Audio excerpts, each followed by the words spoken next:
Thank you. Mr. Ian Blackford. Thank you, Mr. Speaker. Can I say it's a pleasure to follow the honourable gentleman from Stafford, and let me commend him for the way that he has behaved with dignity in his intervention tonight. Can I say to the House, this is an absolutely crucial time for all of us. It's an absolutely crucial time for all our constituents. Of course, there are strong opinions, and there should be. Of course, we should have robust debate. Frankly, Mr. Speaker, I am utterly appalled and ashamed at what we've witnessed in this House this evening. And, you know, I can see members laughing, but all of us have a sense of responsibility. And remember this, we had the death of an MP a few short years ago. Too many members in this House are receiving death threats.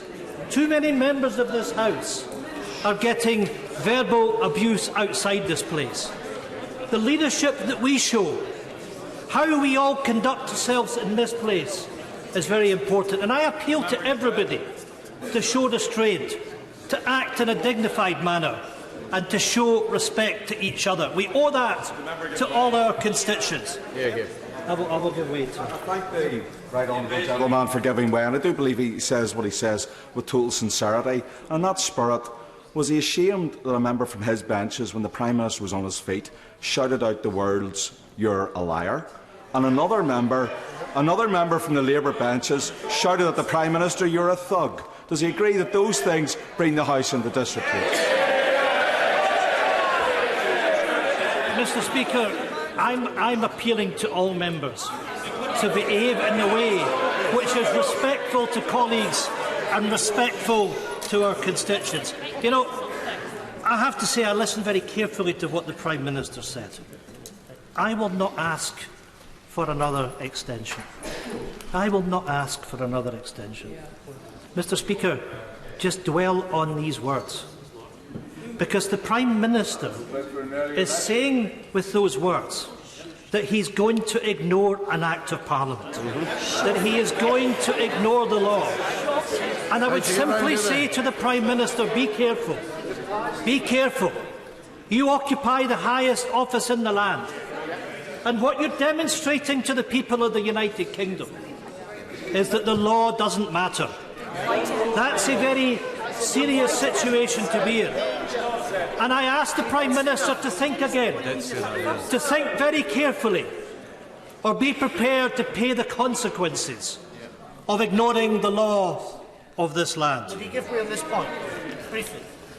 Because doesn't he agree with me that if this was the head of government in a country, say Georgia or Moldova or in Latin America, Tory MPs would be lining up to pontificate about that country being a failed state. But because a union flag has been wrapped around it with the usual Tory jingoism, they think it's all A-OK. Well, look, I am deeply concerned about what is happening, and I'm deeply concerned about the proroguing of Parliament and the fact that the government has pushed through this proroguing of Parliament on the votes of 3 members of the Privy Council, against the express wishes of the majority members of this House. That does concern me, and as Democrats it should concern us all. Mr. Speaker, I said last week, and I'll say it again, the SNP wants a general election. We want the opportunity to bring this government down, and we're going to take it. We want the opportunity for the people of Scotland to have their voices heard, to make their choice over their futures. And, Mr. Speaker, we want the opportunity to stop this Prime Minister from ripping us out of the European Union against our will. Can I say to the honourable gentleman... Order! The right honourable gentleman shouldn't have to do so. You are a most statuesque figure, Mr. Kaczynski, and therefore you're very readily visible and sometimes audible. I very gently say to you, because you're generally a very good-natured fellow, that it is quite inappropriate when standing at the bar of the House also to be bellowing. Stand and look impressive rather than yell, man. That would be my advice. Ian Blackford. Thank you, Mr. Speaker. We want the opportunity to stop this Prime Minister from ripping us out of the European Union against our will. Members can jeer all they want, But this Prime Minister has lost Scotland. The Prime Minister has lost the support of the old Scottish Tory leader. Writing tonight in the Evening Standard, Ruth Davidson has landed a blow on the Prime Minister. Things are really that bad for the Prime Minister and for this shambolic, failing Tory government. Mr. Speaker, the matter is simple. We want an election, but we don't want it on the Prime Minister's terms.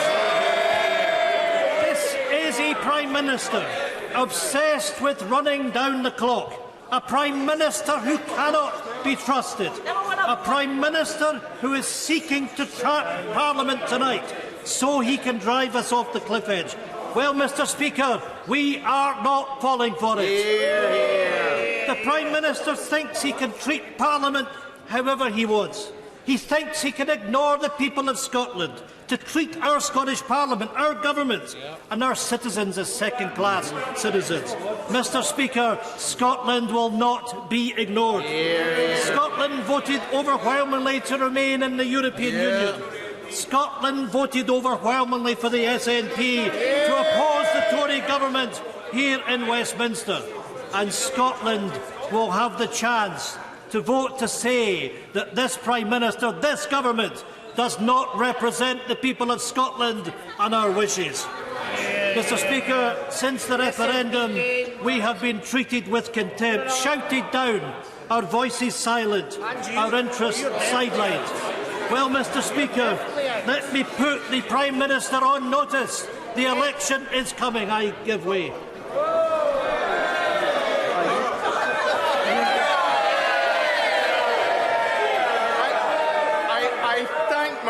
The right honourable friend for giving way, but the fact he fails to tell the House, and I've said it before, in 2016 there was more people in Scotland voted to leave the European Union than voted for the SNP in the 2017 election.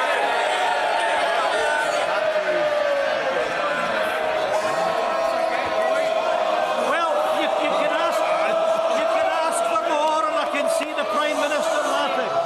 But let me tell you what happened in 2016.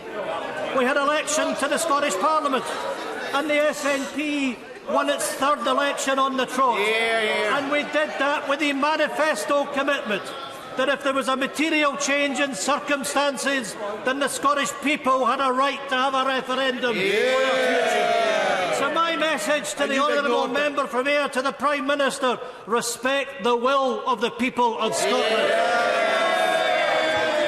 Mr. Speaker, once the threat of a no-deal Brexit is removed from the table, the SNP will act.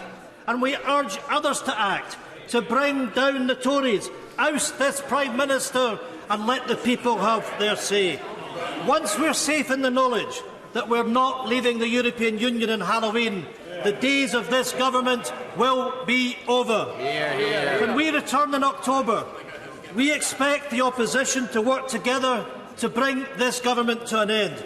We've had enough of this dictatorship, enough of the deceit, the fake news, the sham fighting, the games and the stunts. We've had enough. So I say to members, I say to people at home, across these islands who are feeling lost, forgotten, anxious and worried about the future, our time is coming.